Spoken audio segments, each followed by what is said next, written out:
believe in coincidences. Think about that. I'm going to give you a background of, before I tell you my story. This happened almost 40 some odd years ago, but I remember it like it happened yesterday. Why? I don't know. I was pretty young. But I'm thinking that I remember it for a reason. I'm supposed to share it. So I don't have it written down anywhere. It's just all in my head. Between 1962 and 1975, America fought a secret war in Laos. This war, I don't think, has even been recognized today. They trained and used Hmong boys and men to fight the Laotian and Vietnamese communists and help rescue the American pilots who flew the Raven planes during the war. In 1975, Laos fell to communism, and Americans pulled out of Laos and Vietnam. After they left, the Hmong people became traitors of their own country because they helped the Americans during the war. The Laotian communists issued an order to exterminate all Hmong people, young and old. My father was among one of those who rescued and saved many, many American pilots. That's the background.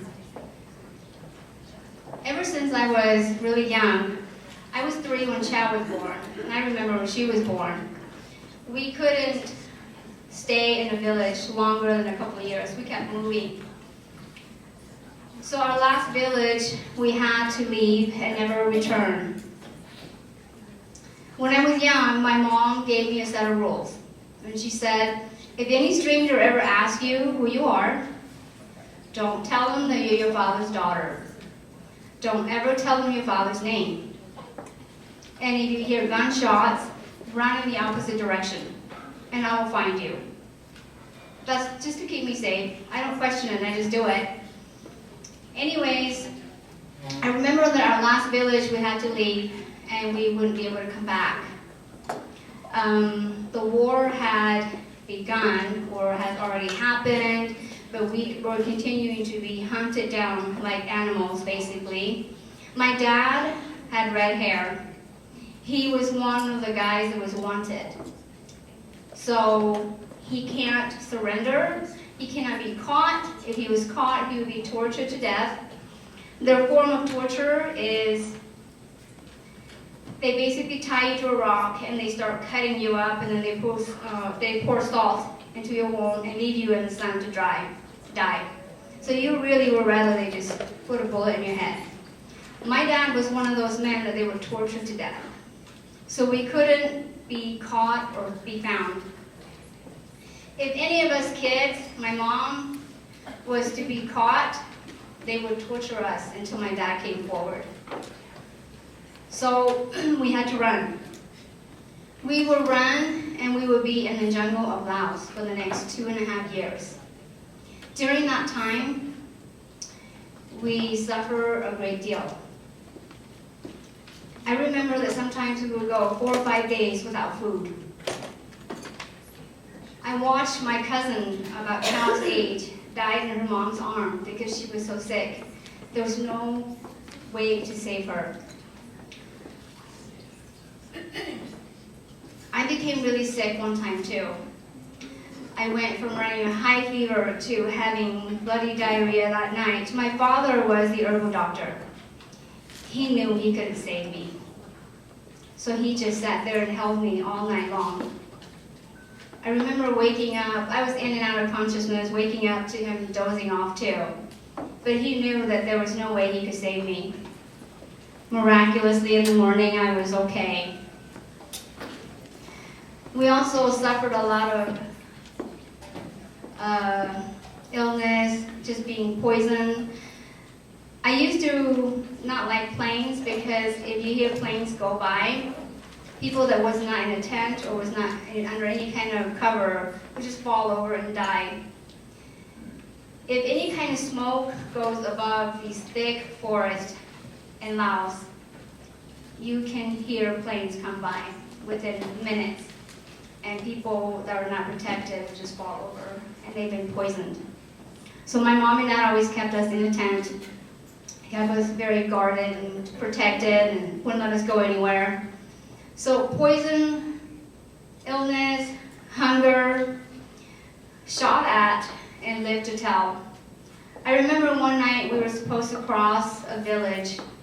My dad, he hates, just being in the war and hate killing and things like that. So he asked the group to go around the village, but the majority of them said no, we had to cross straight past through the village. So we were to wait until it was very, very dark, and then we would be in single file, walking through this village. And my mom and I were the last two in line because I was really sick the night before, so I couldn't walk very fast, so we were behind. And everybody was going really fast, and then suddenly, I heard this bomb go off. When the bomb went off, everybody started coming back. It was like a stampede. When the bomb went off, bullets and gunshots came at us like, you can't even imagine it. I can see the bullets flying overhead to the side. If you could just imagine on the 4th of July, the grand finale, the fireworks could go up in the air. And that's what I saw. I felt like I was in a bubble, but bullets were flying everywhere. I could see that it was cutting the, shrubberies around me, but it didn't touch. None of my family was harmed. We were fine. In that attack, my uncle, who tripped over the landmine, was killed, and then one uncle was injured in his leg, and a cousin was shot in the stomach. We were on our way to a cave that night to try to find safety, to continue to run. But we would never make it there because of that attack. But when we got to the cave, it was full. They didn't want us there. They were mad. Whoever found this cave first, that there's too many people, you guys have to return. So we went back up to the mountains.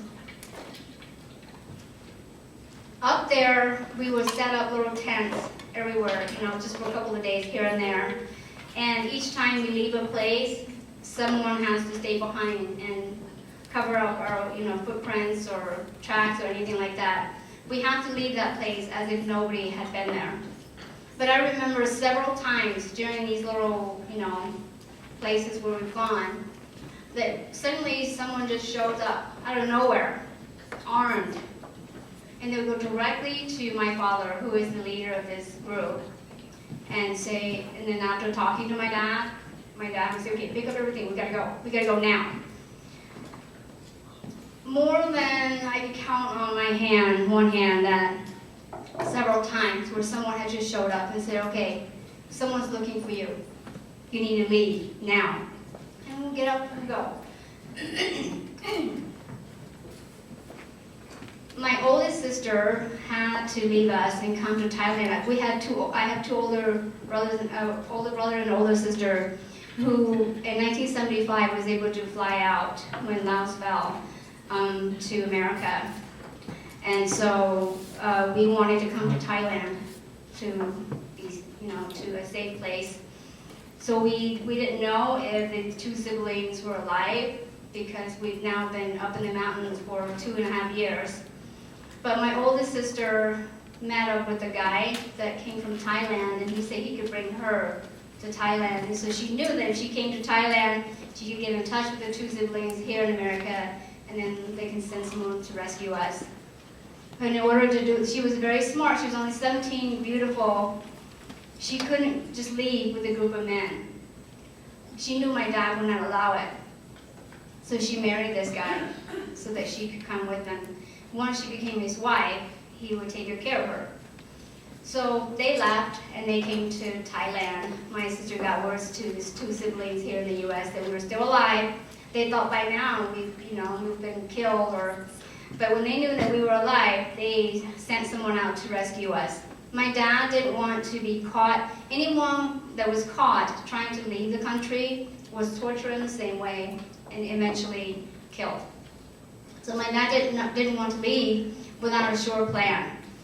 So they sent someone to rescue us.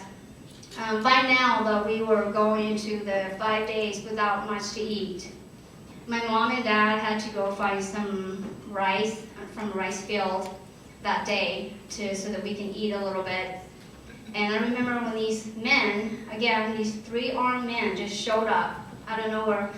My mom and them left early in the morning, and before she left, she said, remember all the rules I told you, and then again, if you hear gunshots, just run. I will find you.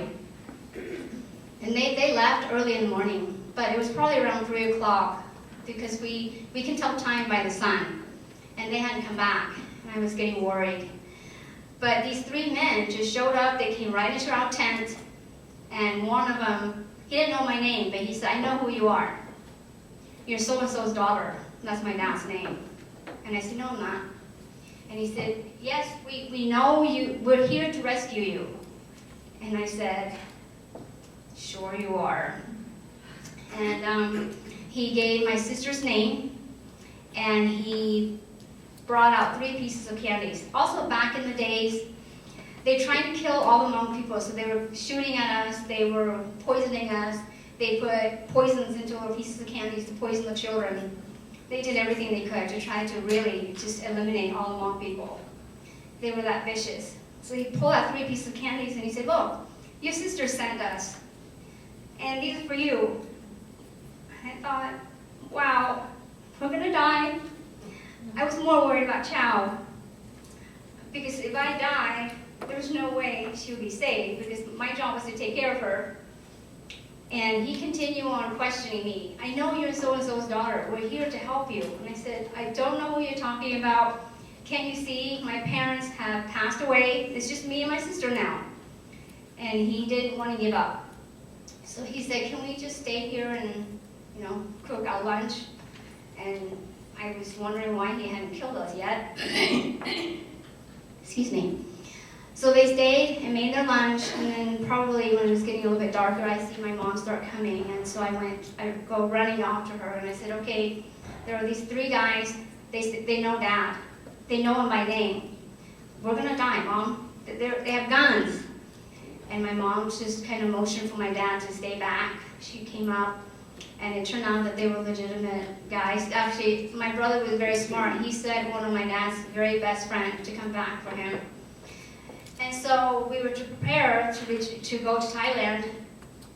What happened was they had a map out. They had boats set up at the Mekong River. The Mekong River separates Laos from Thailand. So they had boats there in about 15 days to pick us up and take us to Thailand. Well, on the way back, they were attacked, and the guy that was carrying the map and everything else, he was killed. So this friend of my dad said, bad news. We can't go on the same trail that we came back, that we mapped out. So we're gonna have to completely go a different way. So we set out to get to the Mekong River. Our goal was to get to the Mekong River, cross the river, get to Thailand, and then eventually get to this place they call the Americas, which everybody said is like heaven. But we didn't even see it that far. We just wanted to cross the river. But by now we had no food. We've been starving for a couple of weeks now. It's been hard. My grandma, my dad's mom, had surrendered because the older women were slowing everybody down, and they didn't want the men to be killed, so they surrendered. But in order for them to surrender, they basically had to swear to us that they wouldn't give up our position, and they wouldn't talk. And so sometimes these women will be tortured and wouldn't say anything. They cannot give up our position. So my dad was very sad that he had to leave his mom in Laos while he goes to Thailand. So our group started, instead of taking 15 days, it would take us about maybe 20 days to get to the river because we were lost, we didn't know what we were doing. And so along the way, one of my uncle was really sick and he needed some hot water. And he saw that there was kind of like a farmhouse. So he went to the farmhouse to ask for water. Again, we told him, if you deviate from the group and you're caught, You cannot tell them who you are. You cannot tell them that you're with us. And he promised. So he went to the farmhouse to ask for some hot water. Well, in the farmhouse was my aunt and my grandma. Just, again, we don't know how that happened because we were going a completely different route. And my grandma and them start talking, and my grandma said, I know you. Why do I know you? And so he explained who he was, and then once they trust each other, she said, what are you doing here?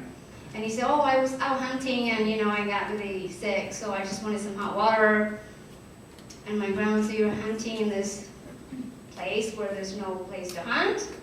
And then eventually she said, have you heard about my son and them? Where are they now? Because I know that they're continuing to run. And he whispered something to her. They're on their way to Thailand. But I can't take you to them. And so people just can't go missing. They'll know. So my grandma told my aunt, okay, you have to stay. I've got to go and be with my son. So that uncle brought my grandma to my dad, and she eventually joined up with our group. We were able to bring her with us. But she was slowing us down because she was much older and didn't walk as fast. When we got to the Mekong River, there was no boat because we were late. So none of us were swimmers.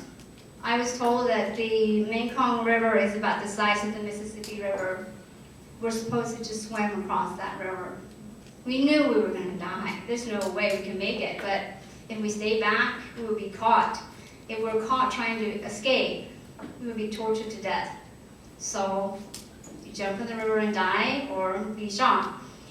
Anyways, they came up with this idea. There's a lot of bamboos in Laos. The bamboos are hollow.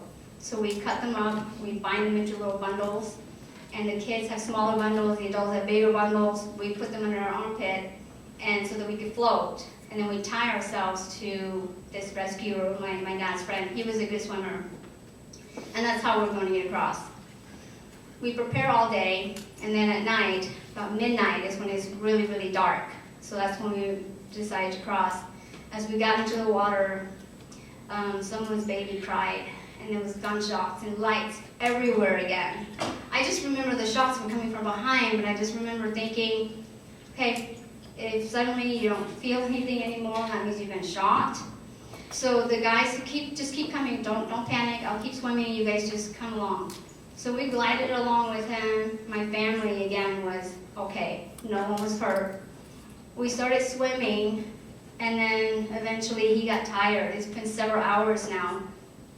I was next to my dad because I was getting tired, and it was dark and it was cold, and so literally he was keeping my chin up. I remember swallowing a lot of water, so he usually just put his arm up and keep my chin up above the water. And suddenly this guy said, okay, you guys are too heavy. If you have anything on you at all, take it off and just let it, down the river. And so my poor mom had to take off the only thing, the dowry that she had from her grandma, and throw it down. And then we continued swimming for a little bit, what he did anyways. Then he said, okay, we're not going anywhere. We're in a whirlpool. I'm going to have to cut you guys loose. My dad said, we've come so far. I mean, come on. And he said, no, I'm not willing. They pay me a lot, but I'm not willing to die with you guys. So, we're not religious. So my dad said a prayer. I was close to him so I could hear him. And he just basically said, God, if you're there, please save my family. We didn't come this far to die here. And then within seconds, he said, okay, wait, hold on, we're moving.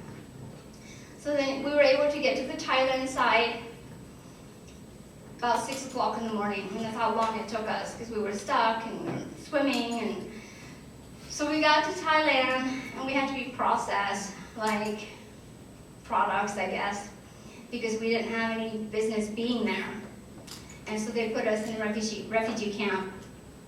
We thought, okay, this is pretty good. We're not being shot at. But within a couple of months, anybody that steps outside of this fence was killed. No questions asked. Women were raped. No questions asked. Nobody to fight for them. my dad knew that he didn't want us to grow up in a place like that. So we started a process to come to America. It would take us 9 months to get approved, to check everything out. And in January of 1980, we arrived in the United States. My dad was just so happy because he said, I fit in. Everybody has different hair color. Now I can be home. We thought, life is good. All that trial and things back in Laos, we were okay. You know, they tried to poison us, we didn't die. They tried to kill us, we weren't shot. In 1982, one morning my dad didn't wake up. And they said that he had passed away. I couldn't believe it. He was fine the night before. They said he had a heart attack. Then our world went dark again because he was the only person that was working. It was a different language, it was a foreign language, we didn't understand anything. Now our income, person who makes the only income, is gone. While my dad was alive, we were going to a Methodist church and a Baptist church. And so after he died, the pastor said, God takes who he wants to take. And so I just thought, wait a minute. He knew that we needed my dad. Why would he take my dad? We needed him. So at age 10, I said, okay, well, if that's how God is, I don't want to believe in him. I'm not going to worship him because we're struggling again. So I gave that up. When I was 17, we moved into this project housing area. That there was drug dealings going on, there was shootings all the time. The police is always there. And it was just my grandma, my mom, my sister Chow, and me at the time because my older brother was at college. By now, though, I was kind of seeking God again, just thinking, if God exists, why is he letting all these things happen to us? I mean, he knows we've gone through all these trials. Why? And this particular area, even my brother, my oldest brother who put us there, wouldn't even come visit because he's afraid. I mean, anybody can be shot and killed at any time in this area, yet we live there. So we live on the 5th floor. And the stairs to go up was so narrow, you can only fit maybe one person or 2 people, maybe squeeze. And so my grandma, when she's up, she stays up. If she comes down for, a good 2 hours, she stays down for a little bit. It's hard for her to go back up and, down. So that's how she travels around, and she stays up in the apartment a lot. But also, my oldest brother said there are these people called the Mormons around a lot. And don't look in the eye. Don't talk to them. If you talk to them, you've been possessed. So I said, oh, okay, great. But they were always around. They were always knocking on our door. And finally, because every time they knock on the door, it really scared us. Because it's either the police looking for someone or someone who's drunk, and they're looking for a place to, rest. And so finally one day I took it upon myself to open the door a little bit and tell these missionaries, okay, you got to stop coming around here. You've got to stop knocking on the doors because you're scaring us. And one of the elders, I said, I already know everything about your church. I don't need to know anything about it. Just please go away. And he said, you're kind of bold. And I said, I know your church. Just go. You're scaring us. So anyways, he gave me a challenge. And he said, I would like to issue a challenge. If you can pray to God and he tell you that our church is not true, we will not come back. And I thought, okay, that's kind of bold of him too. But I'll do anything to get rid of him. So, but on the back of my mind, I was already kind of looking. And so I thought it wouldn't hurt. I mean, God could tell me his church is not true. He can go away. And then maybe God could tell me which is the true church. And so I started praying for a couple of weeks. And I had a dream that our apartment building was burning. And then the fire started from the 1st floor. And I can hear sirens, I could see flames, I could see smoke. I knew we weren't going to make it. I could make it. My grandma was not going to make it. I was not going to leave her alone. So the thought came to me, wait a minute, you're going to die, but you need to know which church is true. And so I was told in a dream to call someone on the first floor and ask them. So I was very clear. I picked up the phone, I called, and I asked, okay, I know we're going to die, we're not going to make it.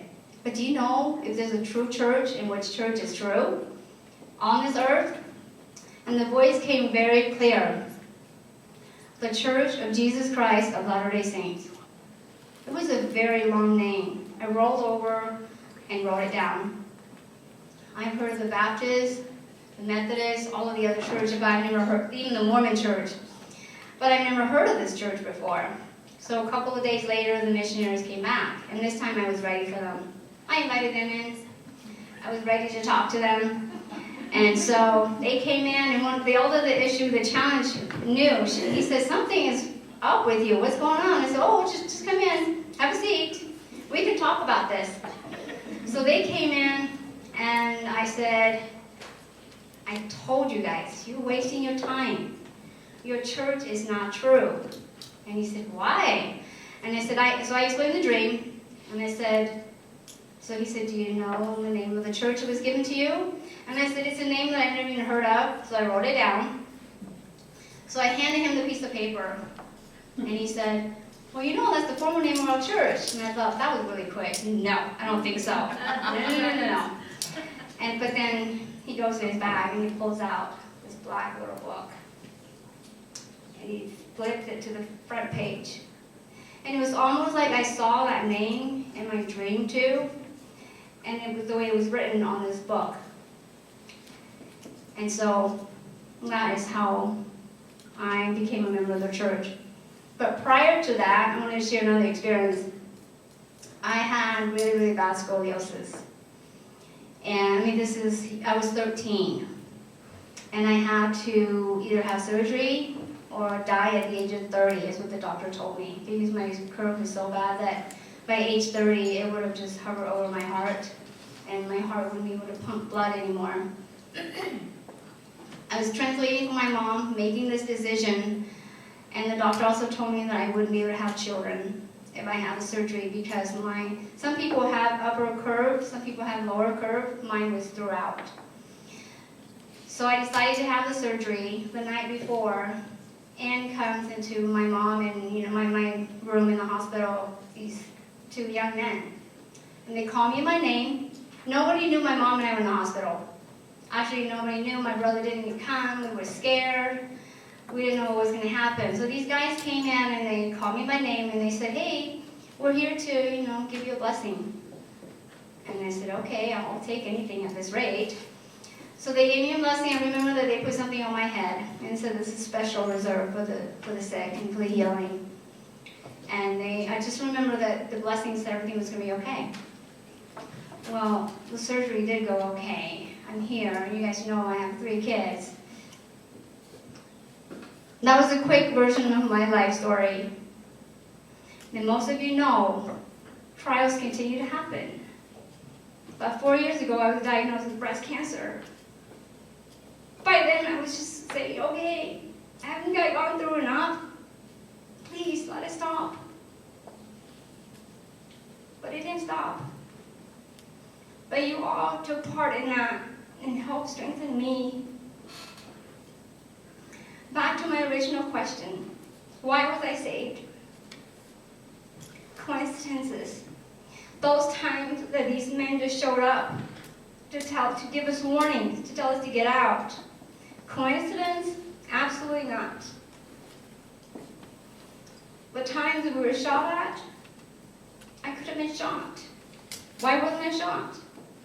The illnesses. I was one of those that was very, very sick. I could have died. I didn't die.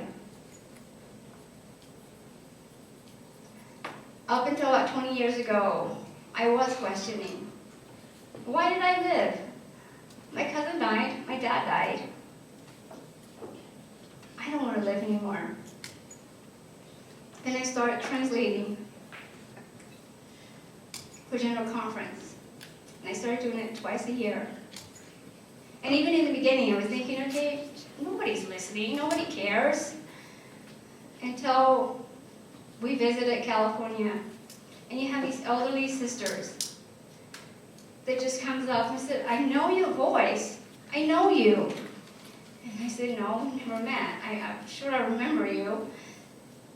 And then they would say, oh my gosh, you're the voice of Sister Okazaki. You know, you're the voice of so-and-so. If I close my eyes, I can hear your voice. Why was I saved? Think about that.